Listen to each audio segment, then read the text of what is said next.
Hello, good day sir and Braspi Gana. This is Jeremy looking you tagat, your student in Crim-100 Section D. Now, as a final requirement, I will going to share my learnings from the lesson covered in finals. And for the lesson covered in finals, we have 3 chapters. The first chapter, which is the chapter 4, covers the criminal concept. The second chapter is the chapter 5, which is victimology, and some parts of chapter 6, which is the introduction to criminal law. I will going to start with chapter 4, crime concept. In this chapter, there are lots of definition regarding crime, but the best one is defined by the American Heritage Dictionary, which says that crime is an act committed or omitted in violation to the public law, forbidding or commanding, and for which punishment is imposed upon conviction. I have also learned the 7 elements of crime, which is technically and ideally a crime has not been committed unless all of this has been present.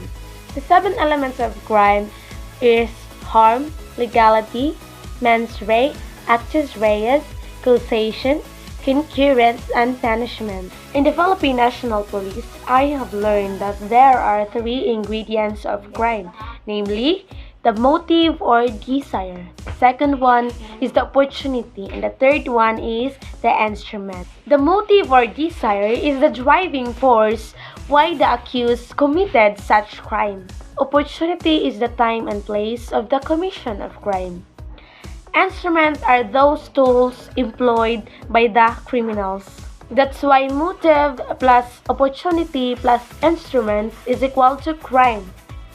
From the legal point of view, I have also learned that crime exists when the person has been proven guilty by the court. According to this chapter, there must be 5 reasons why must members of society be interested in crime. First, because crime is pervasive, crime is expensive, crime is destructive, crime is reflective, and crime is progressive. I have also learned that there are 3 advantages of the existence of crime because first, crime promotes solidarity among people.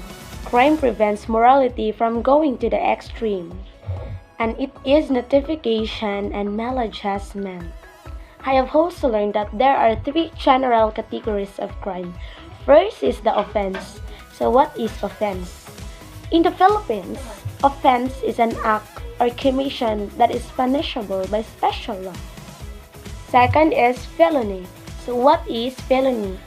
Felony is a serious crime includes murder, rape, robbery, arson, and so on.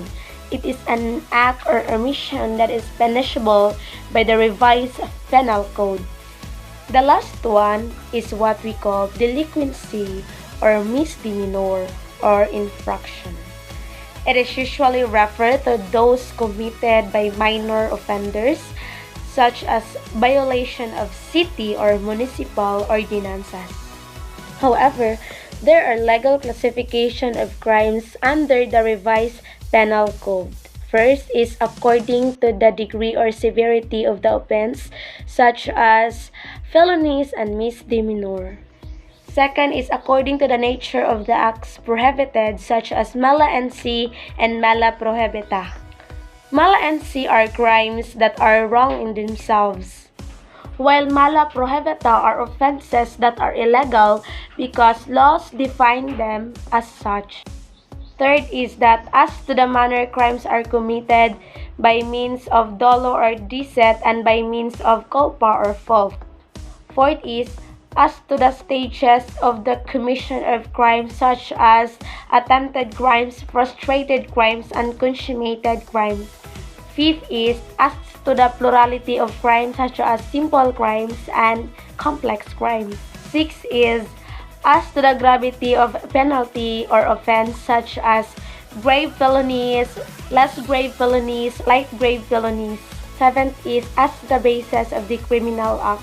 I have also learned that criminological classification of crimes are as to the result of crime, as to the period or time committed, as to the length of time, as to the location of the commission, as to the use of mental faculties, as to the type of offenders, as to the standard of living of the criminal.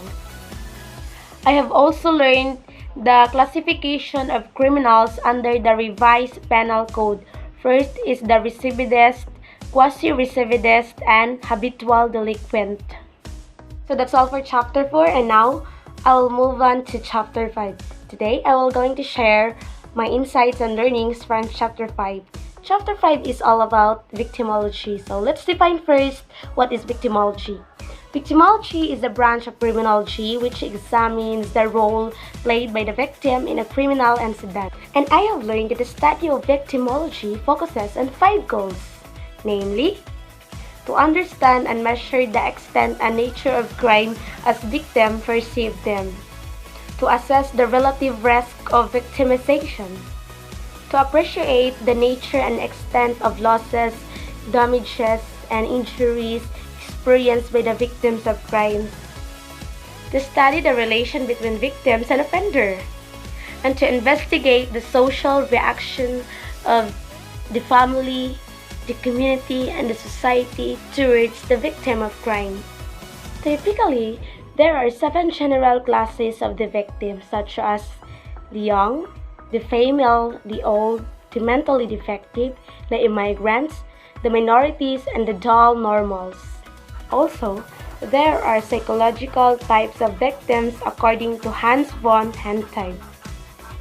The depressed, the acquisitive or greedy, the wanton or the overly sensual, the lonesome, the heartbroken, the tormentor. And also, Benjamin Mendelssohn came up with his own typology of victims with the 6 categories. First is completely innocent victims. Second is victims with minor guilt. Third is victim as guilt as the offender. Fourth is victim more guilty than the offender. Fifth, most guilty victim. And 6, imaginary victim.